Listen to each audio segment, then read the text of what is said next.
الزام لگائیں جیسے صاحبان کے اوپر اور ثابت نہ کر سکیں اور آپ you can get away with that, تو یہ تو نہیں ہونا چاہیے نا کہ کسی بھی معزز جج کے اوپر آپ لگا دیں. اور جس طرح سے یہ کر رہے ہیں اب ان کی آپ درخواست پڑھ لیں، اس درخواست میں ما سوائے پولیٹیکل ایمبیشنز کے یا اغراض و مقاصد جو ہے چوہے صاحب، اس کے علاوہ کوئی سالڈ ریزن نہیں ہے لیگلی. یہ آپ کو ریزن دیتے ہیں مریم صاحبہ نے جو ریزن دیا، سنیں ذرا ایک منٹ سن لیں پھر آپ. عزت مآب عمر عطا بندیال صاحب، سرگودا کے عوام کو پتا ہے بینچ فکسنگ ہو رہی ہے، آپ کو کیوں پتا نہیں ہے کہ بینچ فکسنگ ہو رہی ہے؟ یہی جسٹس اعجاز الاحسن اور مظاہر علی نقوی صاحب نے وہ لاہور میں سی سی او پی او کی ٹرانسفر ہوئی، وہ انہوں نے روک دی، وہ کیس کا خود ہی نوٹس لے لیا اور پھر وہ ڈوگر کو جو عمران خان کا آدمی تھا اس کو واپس لا کے لگا دیا. وہ کیس سنتے سنتے اچانک الیکشن پر پہنچ گئے. ڈوگر کا کیس سنتے سنتے بات الیکشن پر جا پہنچی اور 9 ممبر بینچ بنایا، اس میں پھر ان دونوں ججز کو ڈال لیا.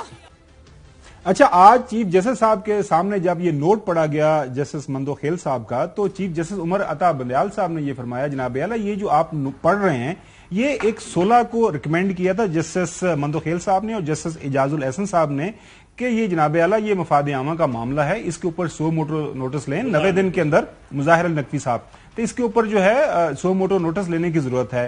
اس کے بعد 16 کو انہوں نے یہ ایڈوائز کیا، ریکمینڈ کیا. اب یہ نوٹس لیا گیا 22 کو. چیف جسٹس صاحب نے یہ بھی فرمایا کہ مین وائل ہمارے پاس صدر پاکستان کی طرف سے ایک لیٹر پہنچ چکا ہوا ہے.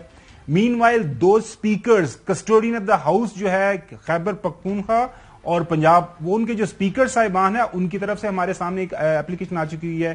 ہمارے پاس اسلام آباد بار جو کونسل ہے ان کی طرف سے ایک پٹیشن آ چکی ہوئی ہے کہ ملک کے اندر آئینی انحراف ہو رہا ہے. آرٹیکل 105 کا، آرٹیکل 224 کا، جن کتاب جو تحلیل شدہ اسمبلی ہیں وہاں پہ 90 دن کے اندر الیکشن ہونے ہیں. لہٰذا یہ ہم نے خالی صرف وہ جو 2 ممبر بینچ نے ریکمینڈ کیا تھا، ایڈوائز کیا تھا، اس کے اوپر نہیں، ہم نے سارے معاملات کو دیکھنا ہے. تو لیکن یہ جو مریم صاحبہ بات کر رہی ہیں جناب اعلیٰ، وہ سی سی پی او ڈوگر اور اس کے بعد یہ عجیب کریکشن ہے، مجھے کچھ ویسے سمجھ نہیں آ رہی. نہیں، اس کا ان کو خود بھی سمجھ نہیں آ رہی وہ کیا بات کر رہی ہیں. میں ان کی جو گفتگو ہے اس کو سنجیدہ لینا بھی مطلب بڑی زیادتی کی بات ہے.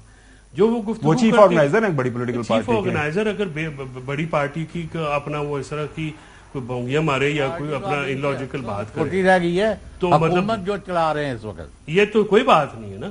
مطلب آپ یہ کہہ رہے ہیں کہ جی ڈوگر کا یہ پہلی دفعہ ہوا ہے.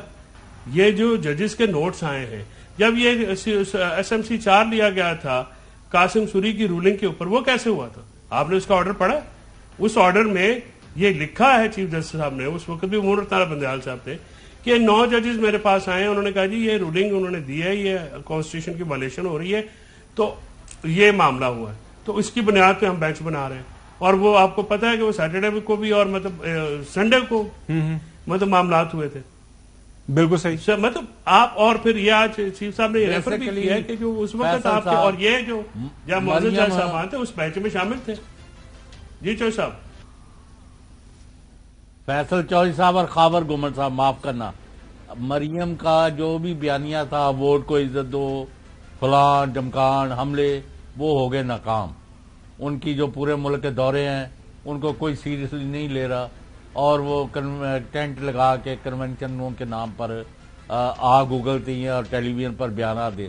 ان کو عدلیہ کے خلاف اپنا ایک بیانیہ بنانے کے لیے ایک ٹکوسلا چاہیے تھا، ورنہ اس بینچ کا تو کام ہے یا کس نے، گورنر نے اناؤنس کرنے ہیں الیکشن، یا الیکشن کمیشن نے کرنے ہیں، یا صدر نے جو ڈیٹ دی ہے اس پر کرانا ہے.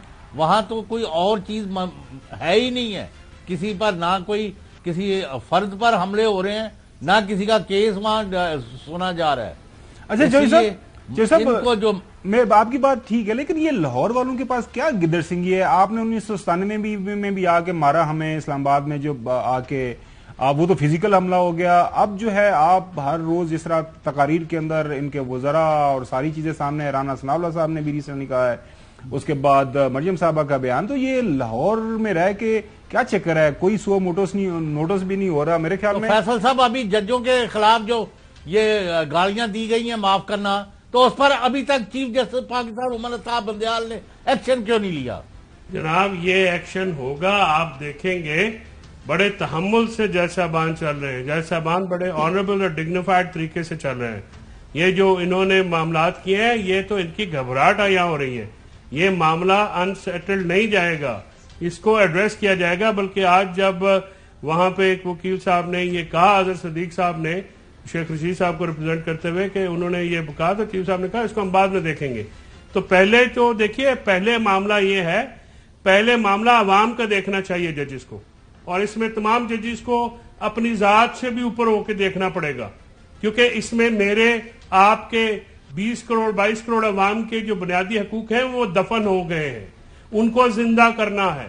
ان کو 2 آفیسز نے کانسٹیٹیوشن کی ان شکوں سے سانس نکال لیا ہے, اس میں روح بھرنی ہے سپریم کورٹ نے, اور سپریم کورٹ کا یہ فرض ہے. وہ چیف صاحب آپ کی بات بالکل ٹھیک ہے, لیکن وہ حقان عباسی صاحب کہتے ہیں کوئی تقاریر کے اندر ہو جاتا ہے. سنیں ذرا.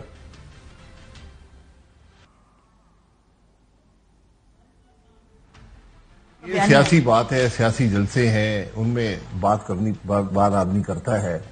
انہوں نے بات پہلے بھی کر دی, آج پھر کر دی ہے. اس کو آپ بہت مختلف پہلوؤں سے دیکھ سکتے ہیں, لیکن حقیقت یہ ہے کہ جہاں پر جو کچھ ہوا ہے ملک کے اندر اس کی بات تو کرنی پڑتی ہے.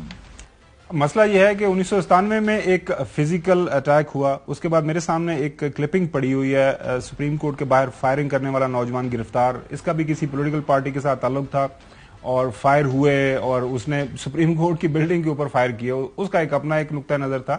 تو ہم پتہ نہیں کس طرف لے کے جا رہے ہیں. خدارہ ہمارے ملک کے اندر آئین ہے, قانون ہے جس کے اوپر عمل درآمد ہونا ہے. خواجہ آصف صاحب کو بھی سنیں, وہ بھی اس حوالے سے کوئی بات کر رہے ہیں. میرے قائد کو مختلف ریمارکس پاس کیے, برے ناموں سے پکارا, ان کا نام لیا جاتا ہے, کرٹیسائز کیا جاتا ہے ان کو. جب وہ ہماری ٹیریٹری کو ٹریس پاس کریں گے ان کرسیوں پہ بیٹھے ہوئے, تو ہمارا بھی حق بنتا ہے کہ ہم آواز اٹھائیں کہ انہوں نے اپنی کرسی کے تقاضے پورے نہیں کیے ہوئے.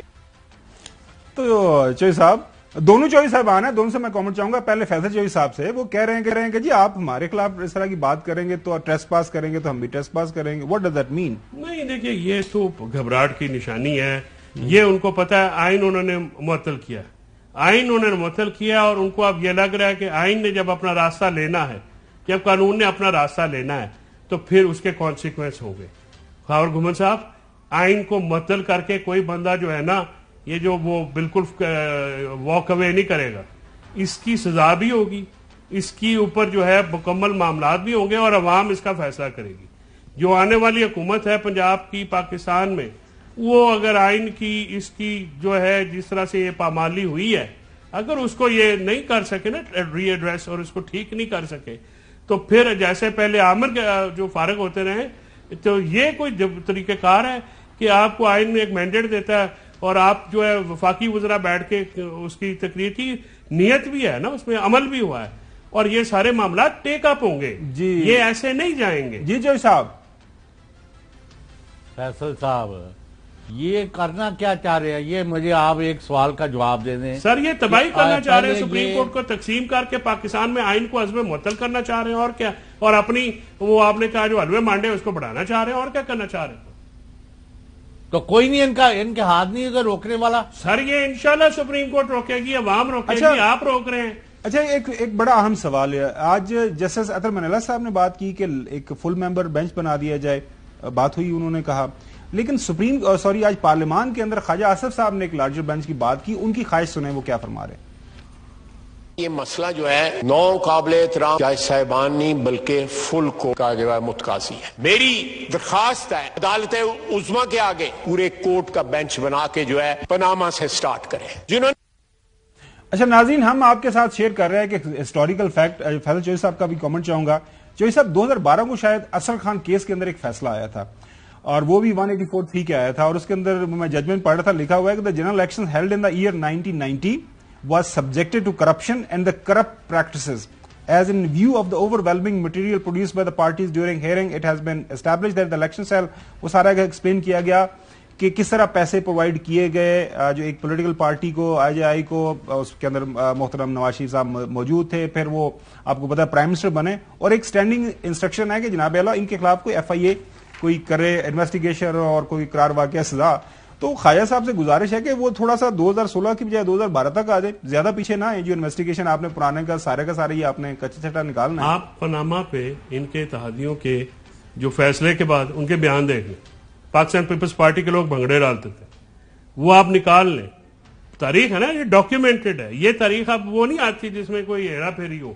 2000 کے بعد جب سے سوشل میڈیا اور یہ چیزیں آئی ہیں نا, خاور گمن صاحب, سائنس نے انقلاب برپا کر دیا. آپ اور میں جو آج بات کر رہے ہیں, یہ ہمارے آنے والی نسلیں دیکھیں گی کون کہاں پہ کھڑا تھا. تمیز الدین تو جس نے کتاب پڑھنی اس کو پتا ہے. جی فیصل چودھری صاحب, بہت شکریہ آپ کا وقت دینے کے لیے. ناظرین, اصل یہی ہے کہ آئین کے اوپر کون عمل کر رہا ہے, کون کرے گا, کون آئین کے ساتھ کھڑا ہوگا, کون right side of the history کھڑا ہوگا. ابھی بریک کی طرف جانا ہے. بریک کے بعد آپ کو بتائیں گے بنیادی طور پر جو پاکستان مسلم لیگ نون ہے کس بیانیے کو جگانا چاہ رہی ہے. Stay with us.